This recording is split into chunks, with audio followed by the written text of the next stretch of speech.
이래서 갚도록 할게요. 된 거죠? 그리고 전 분명히 이혼하겠다고 말씀드렸습니다. 그것도 어머님 앞에서 말이죠. 그거야. 난 네가 홧김에 뱉은 소리라고 생각했지. 그리고 이혼을 하겠다고 했지 소송하겠다고는 안 했잖아. 왜 괜히 조용한 집구석을 사방팔방 쑤시려고 하는 거야? 당장 이혼 소송 취하해라.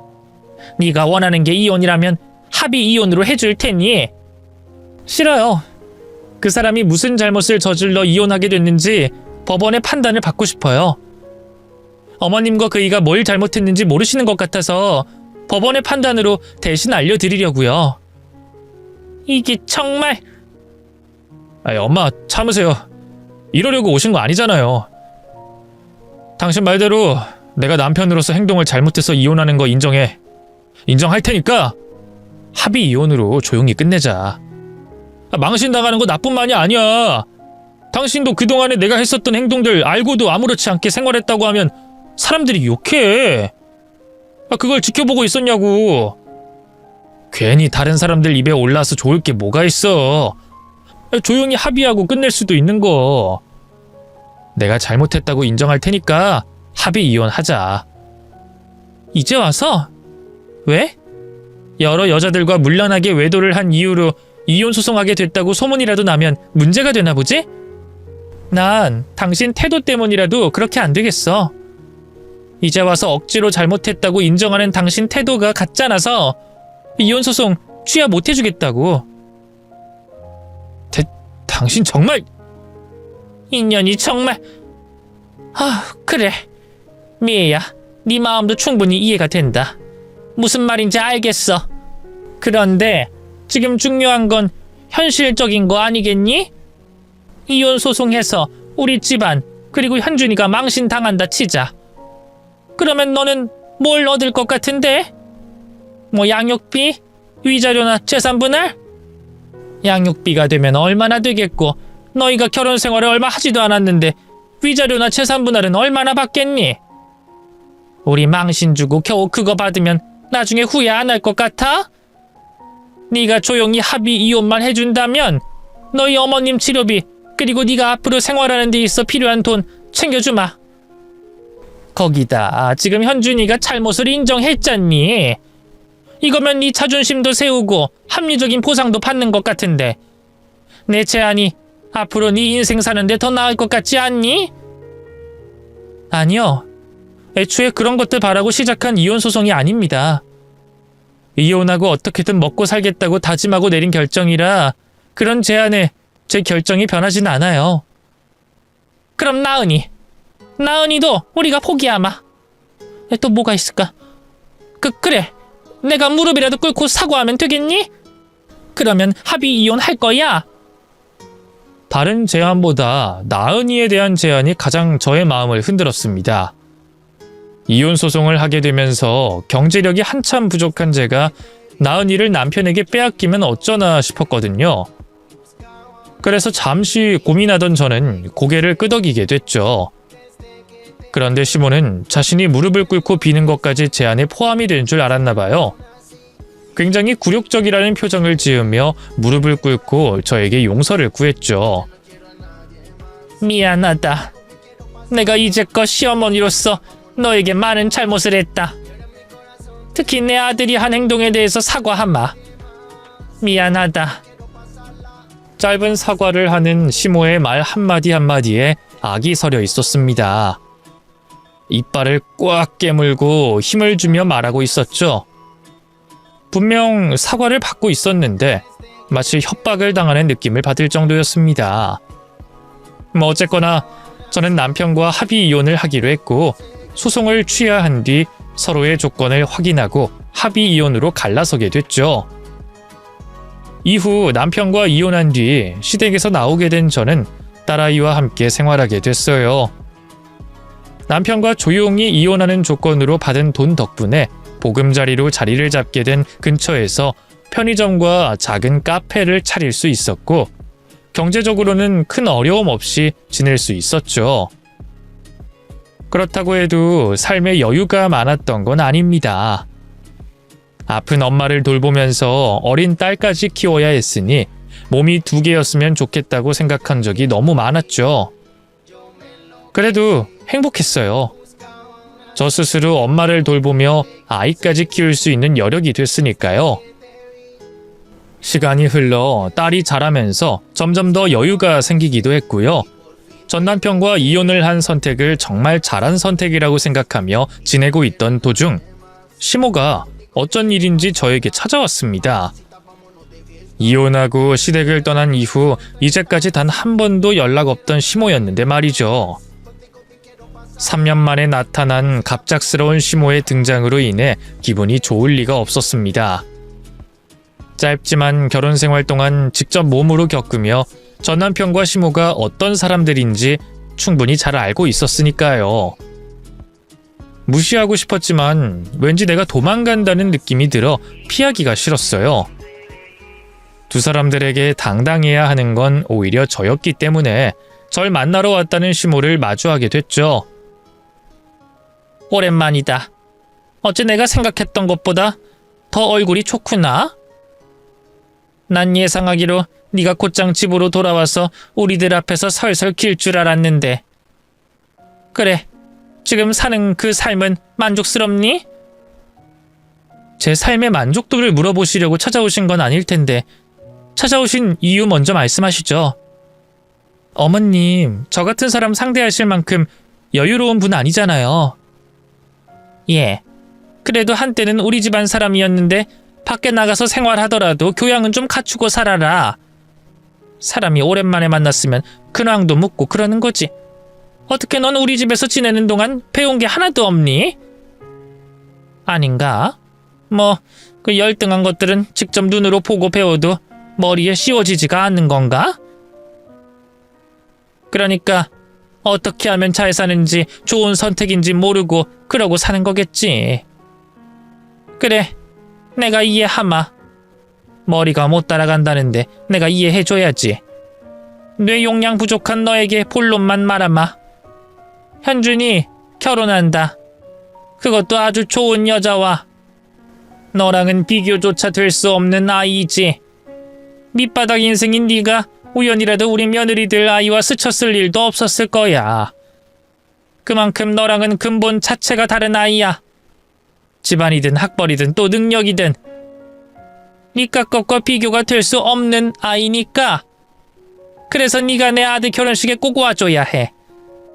너같이 집안, 학벌, 또 능력, 거기다 성격까지 모자란 거 투성이 인연이 내 아들과 결혼했었다는 게 얼마나 감개무량한 일이고 너에게 좋은 기회였는지 네 눈으로 똑바로 봤으면 좋겠다. 우리 집안과 너희 집안, 그리고 현준이와 너의 수준 차이를 직접 봤으면 싶거든. 잠깐이지만 우리 같은 사람 집안에서 살았던 걸 감사하게 생각하고 지금의 인생을 선택한 걸 후회하라고 너에게 보여주고 싶어. 축의금 때문이라면 부담스러워하지 마라. 우리 같은 사람들이 설마 벼룩에 간을 빼먹을까봐? 아니지. 오랜만에 만났는데 도움이나 줘야 되겠다.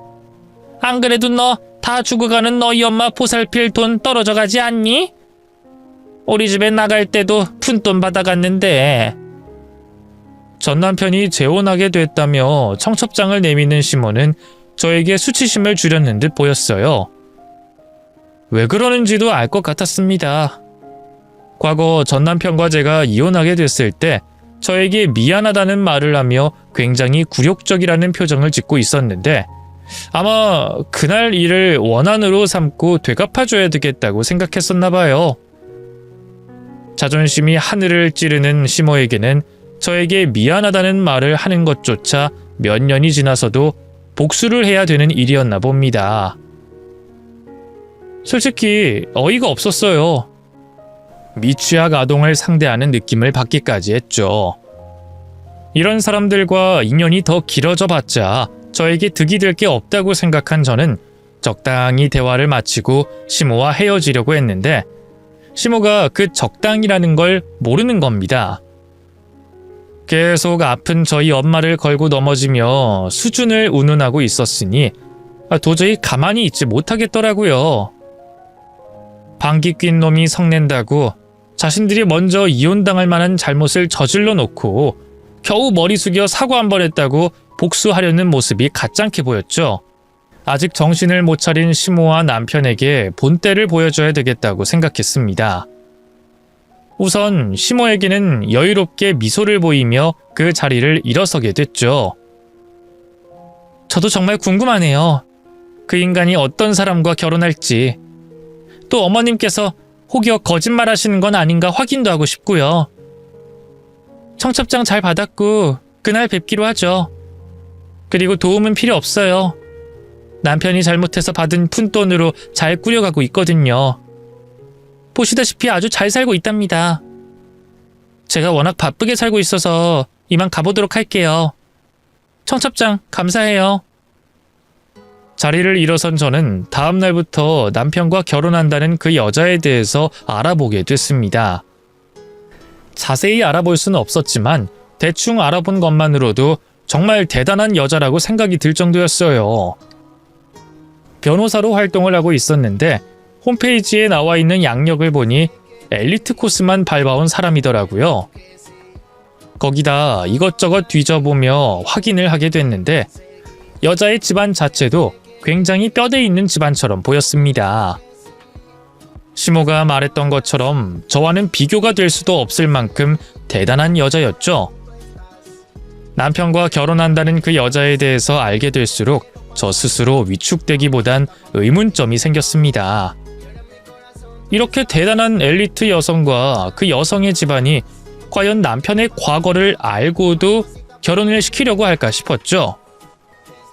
솔직히 돈 빼곤 내세울 게 없는 남편과 시댁인데 겨우 돈 때문에 그런 집안에서 문제가 될 수도 있는 사람을 사위로 또 사돈으로 맺으려고 하는 게 이상하다 싶었습니다. 또 그 여성분 직업이 변호사잖아요. 그러면 누구보다 법적으로 예민한 사람일 텐데 남편이 여러 여성들과 바람핀 걸 알고도 결혼을 할 거라 생각되지 않았죠. 분명 남편과 시모가 사실을 숨긴 채 입을 닫은 거라고 생각했습니다. 사실을 말했는지 안 했는지는 제가 직접 그 여성분을 찾아가 확인해 보면 됐죠. 그런데 그것만 가지고 될까 싶었어요. 이왕 본때를 보여주기로 한 거 제대로 보여주기 위해 결혼식 당일 회방을 놓자고 생각했죠. 설령 신부 쪽 집안에서 그 사실을 알고 있고 그럼에도 결혼을 진행하려고 한다면 결혼식장에서 회방을 놓는 게 두 집안 사이를 또 전 남편과 그 여자 사이를 깨버릴 수 있는 일이 되겠다고 생각했습니다. 그래서 시모가 준 청첩장에 적혀있는 시간에 맞춰 결혼식장을 찾아갔어요. 이왕 하게 된 이벤트 제대로 해보려고 드레스까지 입고 나갔죠. 그래야 저에게 쏠리는 시선이 많을 테니까요.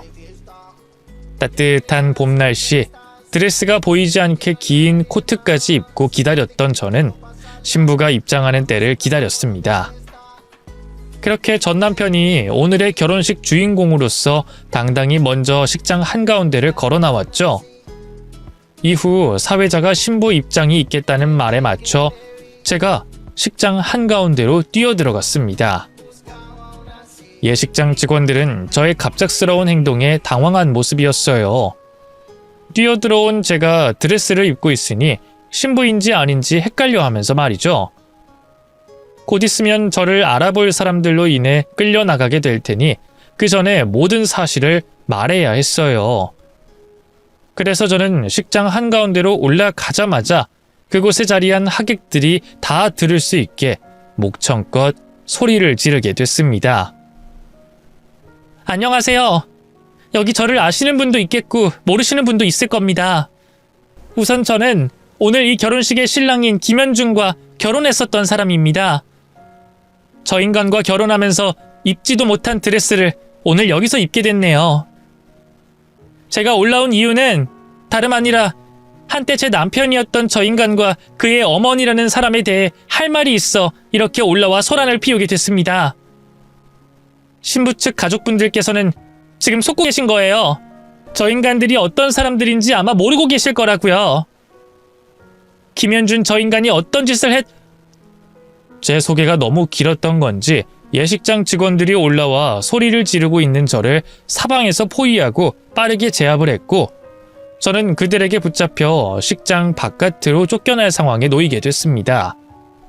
그런데 그때 신부 입장에 맞춰 버진로드 앞에서 준비를 하고 있던 신부 측 아버님께서 직원들을 잡고 저를 놓아주라고 하셨어요.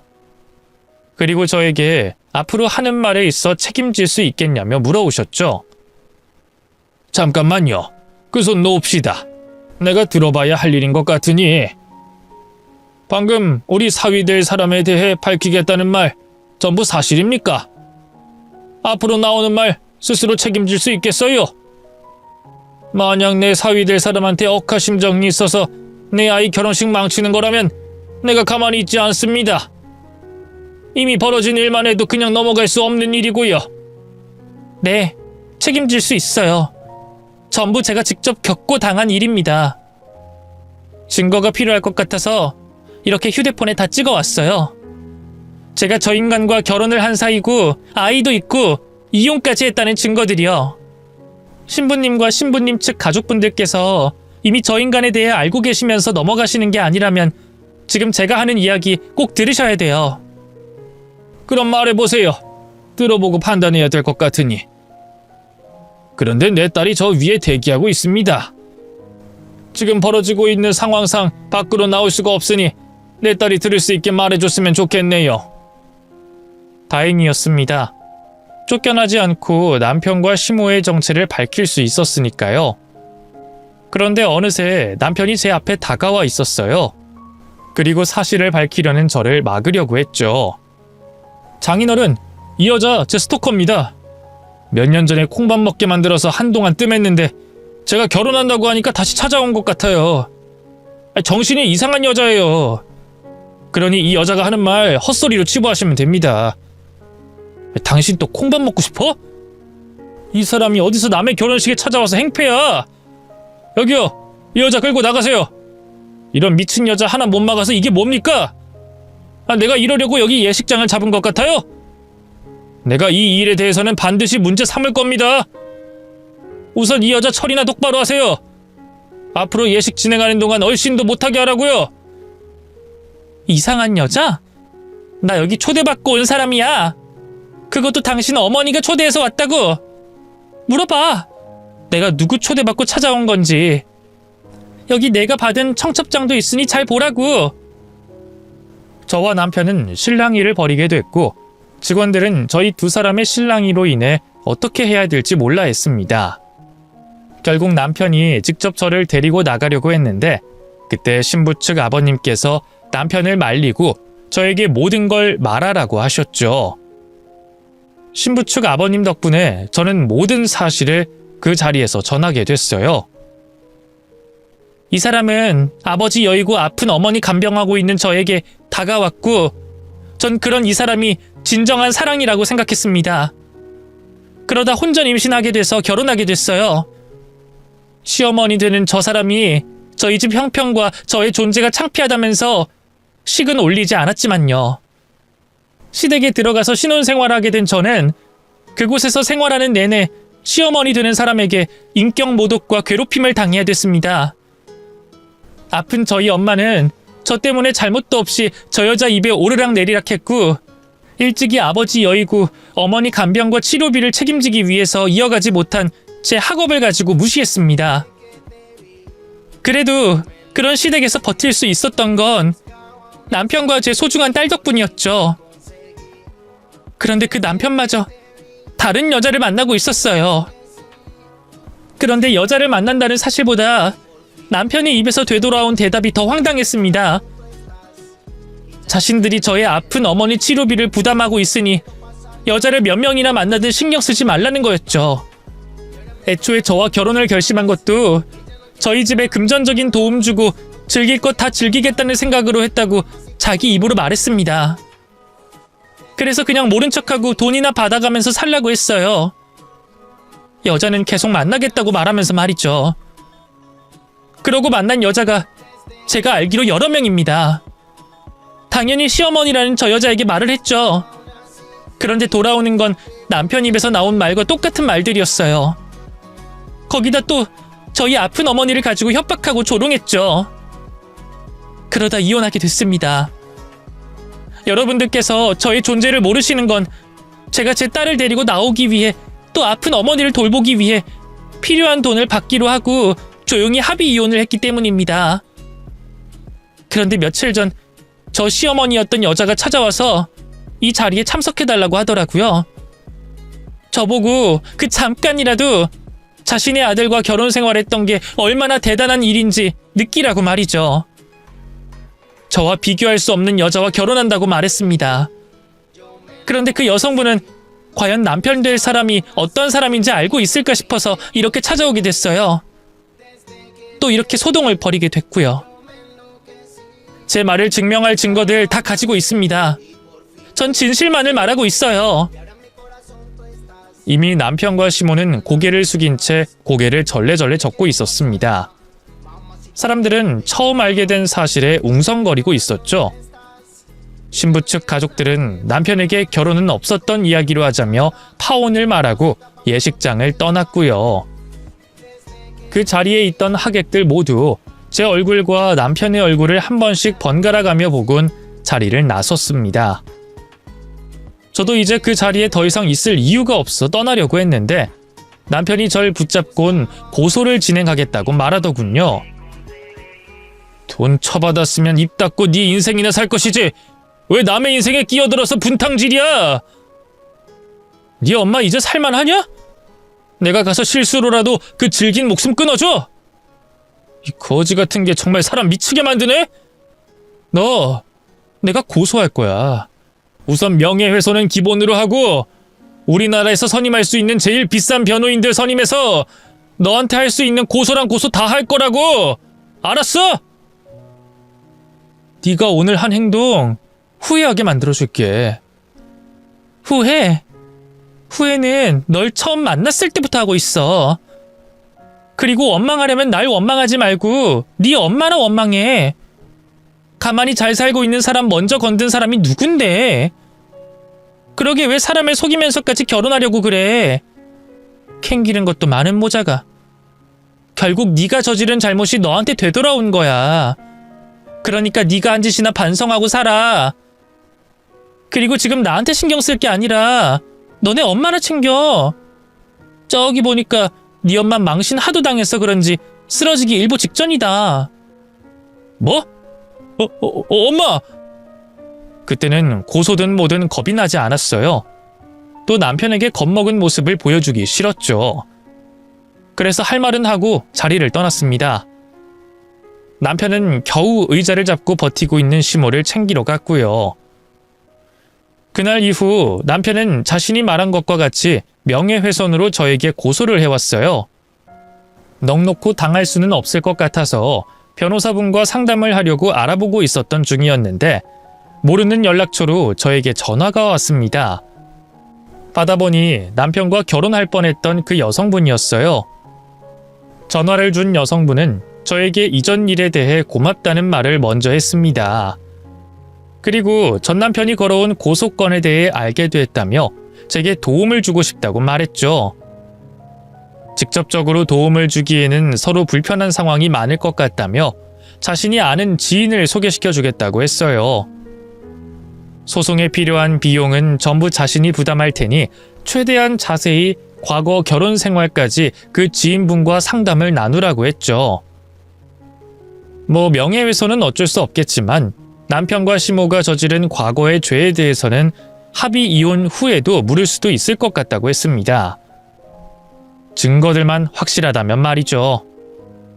덕분에 법적으로 무지한 저에게 많은 도움이 됐고 명예훼손을 한 남편에게 저도 한 방 먹일 수 있었어요. 물론 저도 명예훼손에 대한 벌금형을 받게 됐지만 말이죠. 그럼에도 속은 정말 시원했습니다. 무엇보다 시모와 남편이 저 때문에 파혼을 하게 된 것에 대해 화를 삭히지 못했거든요. 그러면서도 제가 또 가만히 있지 않을까봐 겁이 났는지 저를 어떻게 해코지할 생각은 못하더라고요. 그래서 마음을 편히 먹고 다시 제 인생에 집중하고 있습니다. 딸 나은이가 자라는 모습을 매일 눈에 담고 있고 언젠간 자리를 털고 일어날 엄마를 간병하는 매일 똑같은 생활의 반복이죠. 그럼에도 전 행복합니다. 인상 찌푸릴 일 없다는 것만으로도 행복한 삶을 살고 있다는 걸 아니까요. 또 희망이 있잖아요. 내 딸이 건강하게 자라 좋은 사람이 돼 저와 행복하게 지낼 거라는 희망과 엄마가 일어날 거라는 희망 말이죠. 평범한 일상, 그리고 희망만 있다면 행복한 삶을 사는 거라고 생각합니다. 여러분께서도 행복을 너무 멀리서 찾지 마시고요.